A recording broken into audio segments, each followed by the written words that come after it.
지구를 살릴 첨단 기술들이 쏟아져 나오는데 왜 우리 생활에서 바로 적용이 안 되는 걸까? 답답해. 감정적으로만 볼 문제는 아니지. 아무리 좋은 기술도 비효율적인 규제나 제도가 발목을 잡으면 상용화가 어려워. 기술과 법제도의 발전 속도의 차이가 발생할 수밖에 없거든. 뭐라고? 그럼 그 아까운 기술들을 제대로 쓸 수 없다는 거야? 대체 왜 그런 거래? 오늘은 그 궁금증을 풀어주실 분, 국가녹색기술연구소의 최고봉 선임 연구원님을 모셨어.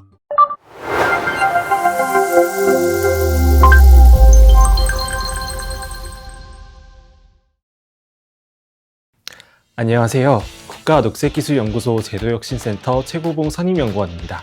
반갑습니다. 잘 오셨어요. 저 너무너무 궁금한 게 있는데요. 탄소 중립 시대를 맞아서 수많은 혁신 기술들이 쏟아져 나오는데 정작 상용화에 어려움을 겪는다는 게 사실인가요? 네, 맞습니다. 탄소 중립 시대를 맞아 기후기술, 기후테크는 선택이 아닌 생존 전략이 되었습니다. 예를 들어서 전 세계 온실가스 배출량의 약 45%는 물질의 생산, 소비, 폐기 과정에서 발생하기 때문에 자원순환 기술을 통한 순환경제 구축이 필수적인데요. 하지만 국내 기업들은 기존의 포지티브 규제 방식과 미비한 법제도로 인해 혁신 사업화에 어려움을 겪고 있습니다.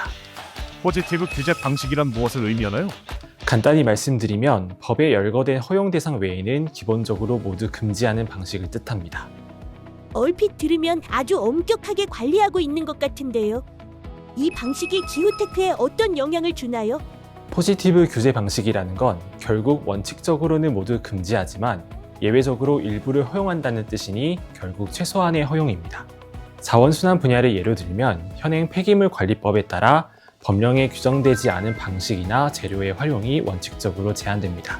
예를 들면 현재 우리나라의 폐기물 법제에 따라 재활용을 할 수 있는 자원의 종류와 유형을 허용된 것만 사용할 수 있다는 거죠.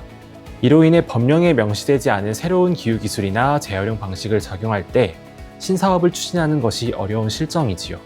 기후기술에 국한된 이야기는 아닙니다만 대한상공회의소의 조사에 따르면 신산업에 진출했거나 계획 중인 국내 기업 중 약 70%가 이러한 규제로 인해 사업이 지연된 경험이 있습니다. 사업이 지연된 경우가 70%나 된다니 생각보다 비율이 꽤 높네요. 무슨 방법이 없는 걸까요? 박사님, 이런 상황은 꼭 우리나라만의 문제는 아닐 것 같은데요. 해외에서는 이런 문제를 어떻게 해결하고 있나요? 유럽연합의 경우엔 탄소중립 산업법 등 강력한 정책을 통해 청정산업의 규제 유연성을 높이고 있습니다. 이 탄소중립 산업법의 핵심은 규제 환경 개선 및 기술 적용의 유연성을 확보하는 것인데요. 특히 허가 소요 기간의 상한선을 설정하여 절차를 단축하는 계획을 포함하고 있습니다. 급작스러운 패러다임 전환의 충격을 줄이면서 신산업 육성에 필요한 규제 유연성을 확보하려는 노력이라고 볼 수 있겠죠. 선진국들은 대처를 잘하고 있다니 마음이 급해지는데요. 이대로 손을 놓고 있다가 기회를 다 놓치는 건 아닐까요? 진정해. 오늘 박사님을 모신 건 바로 그 부분에 대해 알아보기 위함이잖아. 국가녹색기술연구소가 대책 마련을 위해 애쓰고 계실 거라고. 그렇죠, 박사님? 네, 맞습니다. 기후기술을 위한 규제를 완화한다고 해서 무작정 다 허용할 수는 없고 그렇다고 시간을 계속 끌 수도 없는 문제가 있죠. 그래서 저희 국가녹색기술연구소는 규제 개선에 따른 직간접적인 영향을 정량적으로 산정하기 위한 사전평가 방법론을 개발했습니다.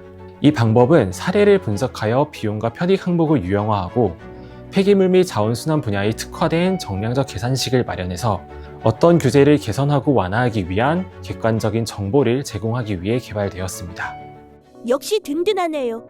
멋져요, 박사님. 그렇다면 대표적인 사례가 있을까요? 현재 규제 개선이 가장 시급하고 또 활발히 이루어지는 상위 3개 분야는 유기성 폐기물, 플라스틱, 사용 후 배터리입니다. 기술 개발을 이용해 자원을 재활용할 수 있는 잠재력이 높기 때문인데요. 그중 저희는 폐플라스틱 열분해유를 석유정제 공정의 원료로 사용할 수 있도록 허용한 사례, 규제 개선 사전평가 방법론을 시범 적용해 보았습니다. 폐플라스틱 열분해유를 원료로 사용할 수 있도록 규제를 완화한 사례에 대해서 국가녹색기술연구소에서 사전평가 방법을 통해 관련 내용을 검증했다는 의미인가요? 이 방법론의 시범 적용을 통해 10년 분석 기간 동안 1,527억 5천만 원의 순편익이 발생한다는 것이 입증되었습니다. 규제 완화는 환경적 편익뿐 아니라 국가 경제적으로도 이득이 된다는 것을 확실한 데이터로 보여준 것이죠. 정말 대단해요. 환경에도 좋고 나라 살림에도 좋다는 걸 증명하신 거네요. 그럼 앞으로 더 많은 성공 사례가 나오려면 어떻게 해야 할까요? 네, 첫째, 현장 소통을 강화하여 법령 검토만으로는 파악하기 어려운 규제 개선 수요를 발굴해야 합니다. 둘째, 규제 개선 효과를 객관적으로 평가하기 위해 신기술 또는 새로운 공정에 의한 온실가스 감축 효과 평가 사례를 데이터베이스화하는 작업이 필요합니다. 이렇게 제도적으로 기반을 마련해 두면 궁극적으로 기후기술의 활용 확산을 확대하여 탄소 중립 사회에 기여하게 될 것입니다. 규제 개선은 무조건적으로 제한을 없애겠다는 게 아니야. 정량적인 수치를 따져보면서 팩트에 기반하여 기술의 효과를 검증하는 합리적인 정책 마련 과정이라는 것. 이제 확실히 알겠지? 왜 항상 팩트 하는지 오늘 좀 알 것 같아. 기후테크 산업의 성장을 위한 규제 개혁은 걸림돌을 디딤돌로 바꾸는 과정이고 그 과정에서 국가녹색기술연구소가 열심히 노력하고 계신다는 것도 알게 되었고 맞아. 오늘 함께 해주신 최고봉 박사님 같은 분이 계시니까 가능한 거야. 박사님, 앞으로도 기후테크 발전을 위해 열심히 힘써주세요. 정말 감사합니다. 네, 앞으로도 기후테크가 우리나라에 잘 자리 잡을 수 있도록 열심히 연구하겠습니다.